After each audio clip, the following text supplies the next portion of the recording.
Bismillahirrahmanirrahim. Assalamu alaikum. My name is Muhammad Zahid and today I'm going to present the topic of ozone.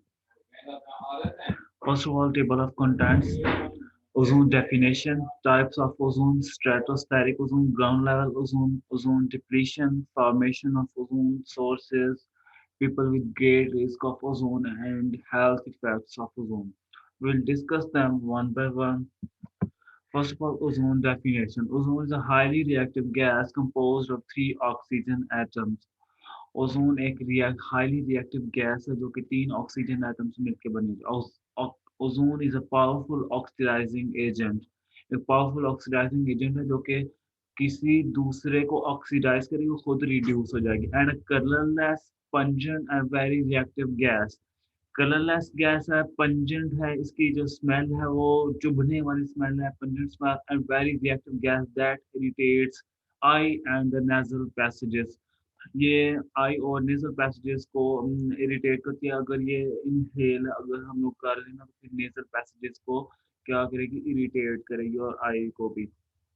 Ozone in the stratosphere protects us from damaging ultraviolet radiation from the sun, but ozone in the troposphere is a dangerous pollutant.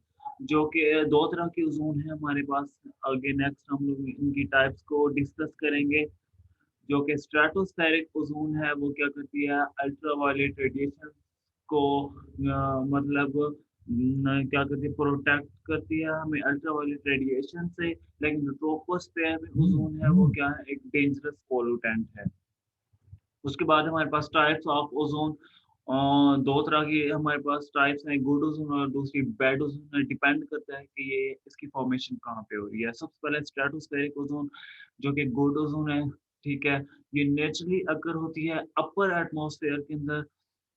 This ozone form a protective layer that shields us from the sun's harmful ultraviolet rays. ये क्या करती है, एक layer बनाती है जो कि क्या करते हैं, हमें हार्मफुल अल्ट्रावायलेट रेज होती हैं उससे हमें शील्ड करती है, प्रोटेक्शन प्रोवाइड करती है। The sun's ultraviolet rays can cause ultraviolet radiation. The sun's की ultraviolet rays होती हैं वो क्या cause करती हैं, ultraviolet radiations cause करती हैं। Potential health effects of ultraviolet radiation includes lung cancer भी हो सकता है, स्किन कैंसर भी हो सकता है और फिर स्किन डैमेज हो सकती है। जिस तरह से प्री मैच्योर एजिंग कॉज हो जाती है, वक्त से पहले बूढ़ा हो जाता है इंसान। कैटरेक्ट्स हो जाता है, हमें हमारी आई इरिटेशन कॉज होती है और फिर उसके बाद जो हमें धुंधलापन होना स्टार्ट हो जाता है, हमें नजर सही नहीं आता, आई साइड वीक होना स्टार्ट हो जाती है। And other I damage and immune suppression. Immune suppression हम इस तरह से ले लें, हमारा जो इम्यून सिस्टम होता है ना उसको सप्रेस कर देती है ये। वो किस तरह से, अगर मतलब हमारा कोई बैक्टीरिया या फिर हार्मफुल वायरस अगर हम हमारी बॉडी पे इफेक्ट करेगा ना, अटैक करेगा, तो फिर क्या होगा, जो हमारा इम्यून सिस्टम है उसके अगेंस्ट एंटीबॉडीज बनाता है, उसका जो रिस्पॉन्स होगा वो सप्रेस हो जाएगा, ठीक है। उसके आगे वो रिस्पॉन्स नहीं कर पाएगा। It forms about the 10 to 30 miles above the earth atmosphere. ये जो अर्थ एटमॉस्फेयर है उससे ये 10 to 30 माइल्स अबव इसकी फॉर्मेशन होती है। दूसरा हमारे पास है ग्राउंड लेवल ओज़ोन, जो जिसको हम लोग बेड ओज़ोन कहते हैं। ठीक है, ये क्या कर इसका जो सोर्स है वो हमारी ह्यूमन एक्टिविटी है। This harmful air pollutants effects people, environment and is the main ingredient in smog. ये स्मॉग में इसका मेन इंग्रेडिएंट, और फिर ये जो क्या करते हैं किसको, लोगों को ये इफेक्ट करता है और फिर क्या करती है, एनवायरनमेंट को भी। ये यहाँ पे नीचे बताया हुआ है, इसका स्टेप 1 है हमारे पास। इसमें क्या होता है कि जो हमारे पास ऑक्सीजन एक मॉलिक्यूल है, दो एटम्स का, उसके साथ अल्ट्रावायलेट सनलाइट मिलती है तो वो एटॉमिक ऑक्सीजन बना देती है, ठीक है। और ये एटॉमिक ऑक्सीजन दोबारा से ऑक्सीजन का मॉलिक्यूल के साथ मिलके तो ओज़ोन की फॉर्मेशन करते हैं।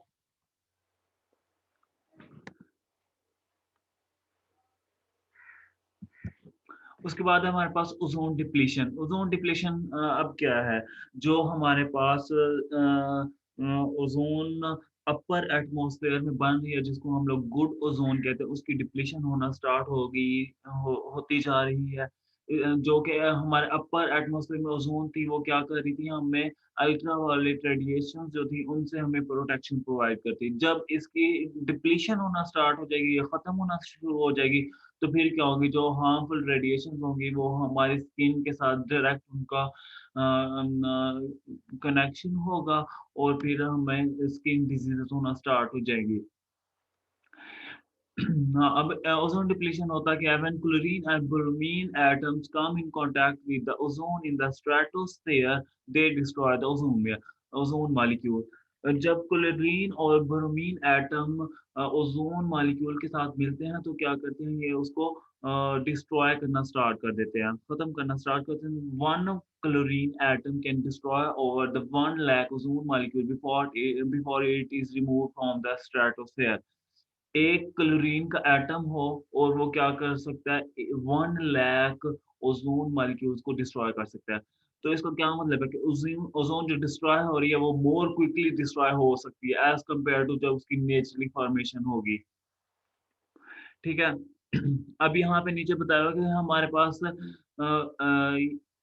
जो ओज़ोन की डिप्लीशन है, वो किस तरह से हो रही है। ये जो हमारे पास क्लोरीन, ब्रोमीन ये कहाँ से आ रहे हैं? तो ये क्लोरोफ्लोरोकार्बन से कार्बन्स इनका सोर्स होते हैं। ये किस तरह से, जो हमारे पास पुराने रेफ्रिजरेटर्स होते हैं, उनकी जो बैक साइड पे वो लाइनिंग टाइप लगी होती है ना, तो उसके अंदर क्लोरोफ्लोरोकार्बन्स होते हैं, ठीक है? वो क्लोरोफ्लोरोकार्बन्स क्या कहते हैं, हमें रेफ्रिजरेटर को जो है ना कूलिंग प्रोवाइड करते हैं। अब वहाँ से क्लोरीन गैस निकल के तो फिर अपर एटमॉस्फेयर में जाती है और फिर ये ओज़ोन को डिप्लीशन का कॉज़ बनती है। उसके बाद है हमारे पास फ़ॉर्मेशन, जो ग्राउंड लेवल ओज़ोन है, उसकी फ़ॉर्मेशन किस तरह से होती है। Ground level ozone is created by the chemical reaction of the pollutants in the presence of the सन।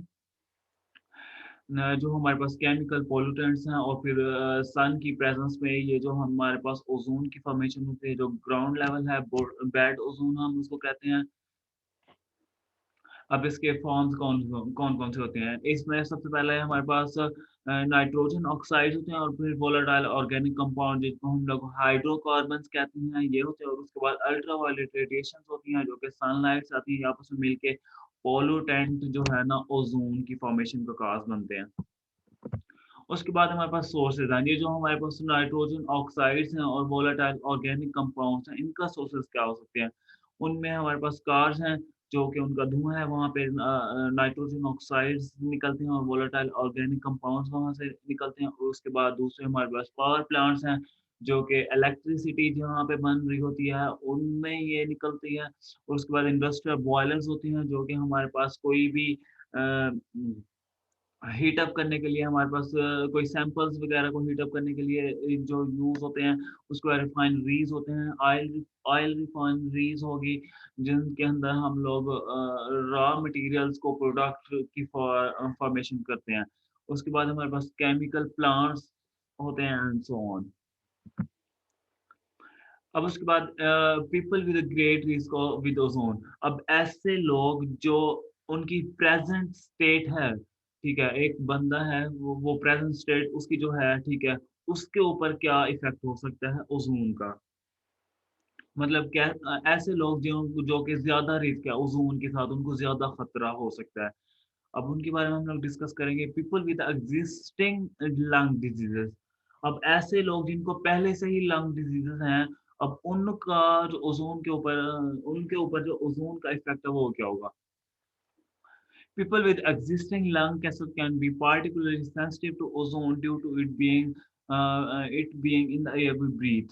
अब वो कह रहा है कि ओज़ोन अगर एयर में होती है, हम उसको डिज़ीज़ करते हैं। ऐसे लोग जो कि जिनको लंग डिज़ीज़ है, the effect of ozone on the lung disease में include the increase in medication use increase हो जाएगा। Doctor and emergency room visits and hospital admissions ये स्टार्ट होना हो जाएगा, शुरू हो जाएगा। These lung diseases may include the asthma and chronic obstructive pulmonary diseases, which include the chronic bronchitis and emphysema. उसके बाद चिल्ड्रंस में क्या होता है, जो चिल्ड्रंस होते हैं इंक्लूडिंग टीनेजर्स, उनके जो लंग्स होते हैं अभी डेवलप हो रहे होते हैं, are more likely to have asthma, तो उनके अंदर अस्थमा काज होने का ज़्यादा चांसेस होते हैं, क्योंकि वो इस तरह से सेंसिटिविटीज़ होते हैं, क्योंकि जो बच्चे होते हैं, टीनेजर्स होते हैं, वो मोस्टली आउटडोर्स में रहते हैं, बाहर खेलते रहते हैं, ठीक है? ड्यूरिंग द वार्मर सीज़न, क्योंकि गर्मियों के सीज़न्स में वो बाहर खेलने के लिए ग्राउंड्स में जाती हैं, तो वार्मर सीज़न में ओज़ोन का जो होता है ना लेवल, वो हाई होता है, इसलिए वो ज़्यादा डेंजरस होता है। ओल्डर एडल्ट्स अब ओल्डर अडल्ट्स इस तरह के अडल्ट्स होते हैं जो कि 55 एज एज के प्लस होते हैं ना, उनको हम लोग ओल्डर अडल्ट्स कहते हैं। उनके अंदर जो प्री-एक्जिस्टिंग लंग डिजीज़ेज़ होती हैं, वो थोड़ी बहुत हुई होती हैं, तो इसलिए वो मोर सेंसिटिव होते हैं ओज़ोन के साथ। People with reduced intake of certain nutrients, इस तरह के लोग जो कि जिनके अंदर मतलब कुछ न्यूट्रिएंट्स डेफ़िसिट होते हैं, जिस तरह से विटामिन सी और विटामिन ई हो गए, उनके अंदर ओज़ोन का जो रिस्क होता है ना, अगर ओज़ोन का एक्सपायर हो जाए तो उनको डिज़ीज़ेज़ का रिस्क इंक्रीज़ हो जाता है। उसके बाद है एक्टिव पीपल आउटडोर्स, इस तरह के लोग जो कि जॉब्स करते हैं, ठीक है, आउटडोर्स मेनली ज़्यादातर आउटडोर्स में रहते हैं, फिज़िकल एक्टिविटीज़ करते हैं, बाहर जाते हैं और फिर अगर फिजिकल एक्टिविटीज़ करो और ब्रीथ फास्टर एंड डीपर इस तरह से करें, तो वो क्या करेंगे, मोर एंड मोर ज़ोन अंदर अपने ड्रॉ कर रहे होते हैं। These people include the both those who exercise outdoors or do physical work outdoors. उसके बाद है हेल्थ इफ़ेक्ट्स ऑफ ओज़ोन। अब हेल्थ के ऊपर कौन से इफ़ेक्ट्स होते हैं?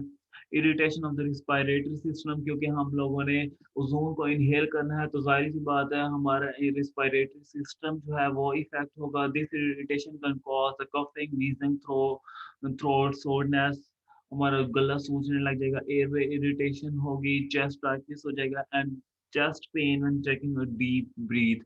जब हम लंबी सांस लेंगे तो फिर क्या होगा, हमारी चेस्ट पेन स्टार्ट होना हो जाएगा। Reduction of the lung function can be uncomfortable, and you may notice that you are taking a more rapid and shallow breath than the normal. ये क्या होगा, जब हम ओजोन को इनहेल करेंगे तो हमें ये फील होना शुरू हो जाएगा कि हम लोग मतलब मुश्किल से हमें सांस आ रही है as compare to normal. Normal से मुश्किल मुश्किल से सांस आ रही है। दिस रिड्यूस लंग फंक्शन, ये लंग जो कि काम कर रहा है तो उसका उसके फंक्शन को रिड्यूस कर देती है। Also make it more difficult to breathe deeply and vigorously, especially while exercising. Effects of ozone pollution on the environment. The effects of ozone don't stop at humans. ये humans तक ही नहीं है। Ozone का जो effect है ये environment के ऊपर है। Ozone affects sensitive vegetation and ecosystem. It is particularly damaging during the growing season. जब growing season होता है particularly, तब ये इसका इफ़ेक्ट ज़्यादा होता है एनवायरनमेंट के ऊपर।